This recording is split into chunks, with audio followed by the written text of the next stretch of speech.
Yang pertama, kita muliakan, kita hormati guru kita Ustaz Salimin yang dirahmati Allah. Hamadallahu fi umri wa hafidhahullah ta'ala wari'ah. Mudah-mudahan Allah senantiasa menjaga dan memelihara beliau insyaAllah. Dan juga kepada para guru-guru kami, sahabat-sahabat dakwah kami, tidak terlupa nih yang saya hafal Pak Abdul Jabbar, Ustaz Abdul Jabbar. Sekarang ketemu lagi. Jangan-jangan ini iradahnya Allah untuk kita berbuat baik gitu. Saya sendiri sesungguhnya tidak longgar-longgar amat gitu. Tidak longgar-longgar amat. Selain saya sebagai Ketua Dewan Dakwah Jawa Tengah, saya saat ini mengelola sebuah gerakan keumatan yang saya ditunjuk untuk menjadi ketuanya, yaitu Dewan Syariah Kota Surakarta. Itu dulu adalah pemimpinnya adalah Dr. Mu'inudin Mahasri. Nah, tapi karena beliau dipanggil oleh Allah dan kemudian kami ditaulat oleh para aktivis di Solo untuk melanjutkan langkah ini. Dan yang paling banyak menyibukkan tentu adalah kami saat ini diamanahi untuk mengelola 50 sekolah tinggi tahfidzul Quran, ya, yang alhamdulillah alladzi bi ni'matihi, atas kenikmatan Allah Subhanahu wa taala, 50 itu semuanya saya ikut terlibat membidani dari awal, kemudian mengcreate, mengkonsep, kemudian meletakkan landasan-landasan besarnya. Dan salah satu yang kami dirikan ini adalah Ma'had Ali Hajar Abdiyat di mana ini? Di Bogos, di Bogos. Nah, menarik untuk kita manfaatkan kesempatan yang baik ini. Ya. Kenapa kami memulai dari Al-Quran? Ya, memulai dari Al-Quran. Ya, jawabannya yang paling pendek ya adalah karena kemenangan kita itu akan terwujud bila mana kita dekat dengan Al-Quran. Dari mana kita peroleh kesimpulan itu? Dari cara memperoleh kemenangan musuh-musuh kita itu dibongkar oleh Allah pada surat Fussilat ayat ke-26. Wa qala alladziina kafaru la tasma'u bihadzal kitabi walghaw fihi bihadzal qur'ani walghaw fihi la'allakum taghlibun. Allah membongkar tentang rahasia orang kafir, rahasia kemenangannya. Dengan cara bagaimana? Dengan cara adalah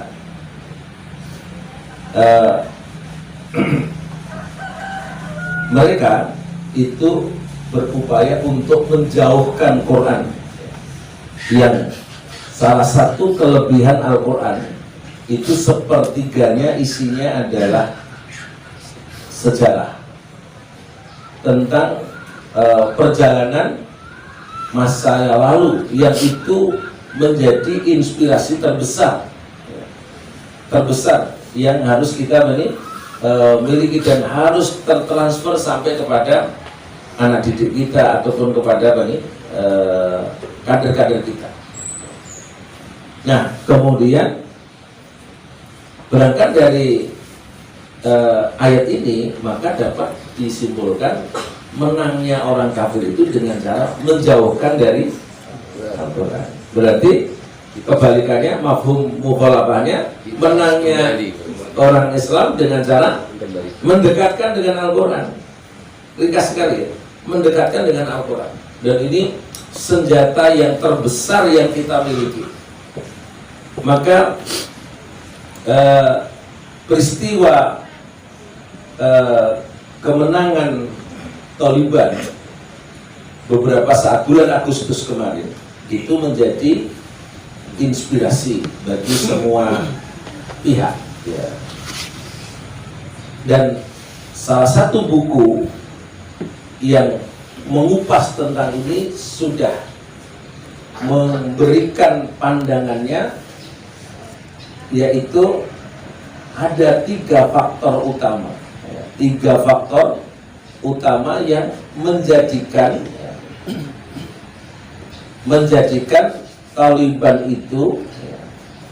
Taliban itu bahasa di sana.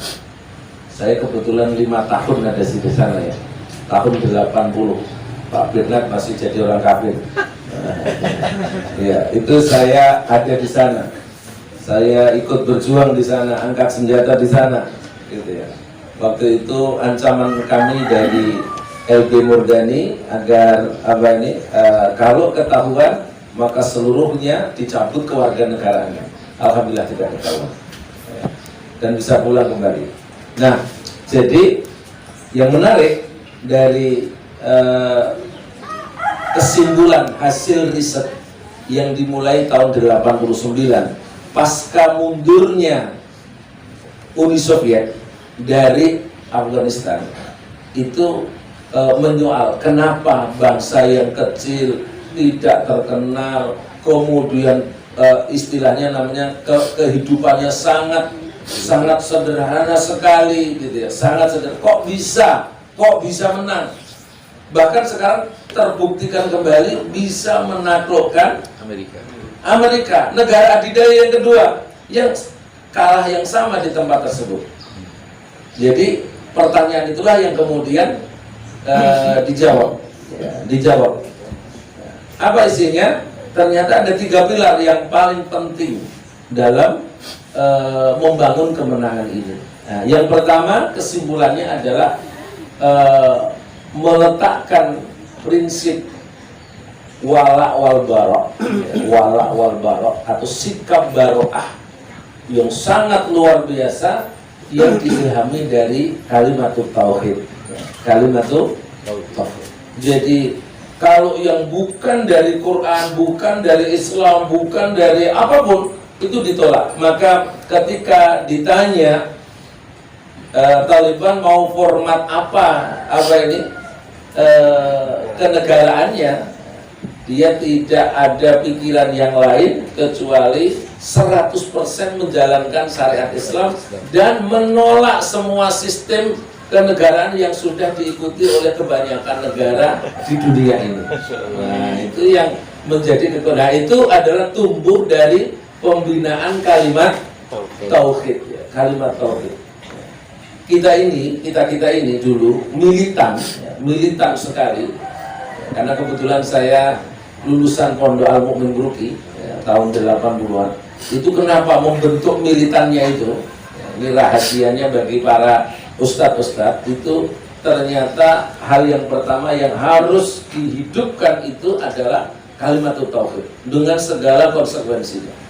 Sudah, nanti lama-lama kalimat tauhid ini itu akan mewarnai terhadap kader tersebut sehingga menjadi militan ya, Maka ikhwahillah, dulu kalau kita di Ruki ya, di Pondok Al Mukmin Ruki tahun 83-an itu dimotivasi oleh seorang ustadz. Itu setelah dimotivasi, kemudian ustadznya bertanya, siapa yang pengen mati syahid? Wow, kita ini yang nunjuk ini sekitar 3.000 orang itu nunjuk semua, angkat tangan semua. Saya yang pengen mati syahid dulu. Itu masih anak-anak kecil gitu. Wah, itu luar biasa. Nah, itu resepnya dari mana itu? Nah, itu ternyata resep itu pula yang dipakai oleh Taliban. Taliban itu artinya santri ya. Santri yang hidupnya dari kalangan pesantren. Nah, yang kedua yang menarik untuk kita angkat, apa pilar kemenangannya itu adalah karena hidup di bawah ulama, hidup di bawah arahan dan bimbingan ulama. Kenapa? Karena Fa inna, kata Rasulullah, fa innal ulama warasatul anbiya. Fa innal anbiya lam yarisu dinaran wala dirhaman walakin warathul ilma. Faman akhadaha faqad akhada bi khaddin wafir. Jadi ulama itu menjadi garis pewarisan kepemimpinan pasca tidak lagi diutus Nabi. Itu adalah para ulama. Nah, maka kita harus mengembalikan kepemimpinan itu kepada mereka. Tentunya ulama yang lurus, ulama yang thiqat, ulama yang kemudian ahluddin, kemudian as-sahih alladzina lahum khibratun bima alaihi ahlud dunya. Ulama yang memiliki ahli agama, oke. Yang kedua adalah as-sahih, ilmunya lurus. Ilmunya lurus. Sebab sekarang ini banyak yang membuat ahli ilmu agama, tapi pengajarnya itu dari kaum orientalis. Terutama di kampus-kampus Islam yang sekuler. Maka biasanya gelarnya itu sesudah lulus itu SHG, sarjana agak gimana gitu ya. Enggak jelas itu. Jadi tambah bulat agak gimana gitu ya. Ya, itu hati-hati. Kita jangan asal mengambil orang yang ahli ilmu agama. Ditunjuk harus yang sahih, yang sahih. Ahluddin as-sahih. Alladzina lahum khibratun bima alaihi ahlud dunya, yang dia punya pengalaman, ikut terjun langsung di dunia dakwah, pergerakan, bahkan ikut berada di parit-parit jihad. Cari kalau ada orang yang seperti ini, karena mereka min ahlis subur. Ya, mereka ini adalah min ahlis subur. Fas'aluha an ahlis subur. Pertanyakan semua urusanmu itu kepada ahlis subur. Ya, ahlis subur. Karena mereka ini ketika Syekhul Islam Ibnu Taimiyah ditanya, ayyuhuma afdal, mana ulama yang kita ambil? Mereka yang mujawarah fi masjidis salasa, bertetangga di 3 masjid utama, ataukah mereka yang awil wukufu fis subur, atau ulama yang berdiam diri di parit-parit jihad. Maka Syekhul Islam Ibnu Taimiyah menyatakan balil wukufu fis suburi afdal, yang tinggal di parit-parit jihad itu ulama itu lebih utama daripada mereka yang kemudian menjadi ahli ibadah biasa. Fastadalla, dia berdalil dengan ayat surat At-Taubah ayat ke-19. Aja'altum siqayatal haji wa imaratal masjidil harami kaman amana billahi wal yaumil akhir wa jahada fi sabilillah. Maka Allah menjawab, la yastawuna indallah, tidak sama di sisi Allah antara orang yang memberi minum orang haji, memakmurkan Masjidil Haram, menunaikan haji, yang disebut di dalam Jawa namanya koja haji, terus semua hartanya diserahkan untuk kepentingan apa ini? Haji. Apa enggak apa? Ya baik, tapi kemudian umrah terus, baik enggak? Ya baik, tapi dia kemudian sedang berpikir untuk pribadinya, sementara berpikir untuk umatnya dinafikan. Dan ini kesimpulan ulama. Maka Allah menyebutnya orang yang seperti ini itu wallahu la yahdil qaumad dzalimin. Biasanya dalam teori memahami ayat itu, di akhir dari suatu ayat itu adalah kesimpulan daripada ayat tersebut. Lalu kalau begitu siapa yang dolim?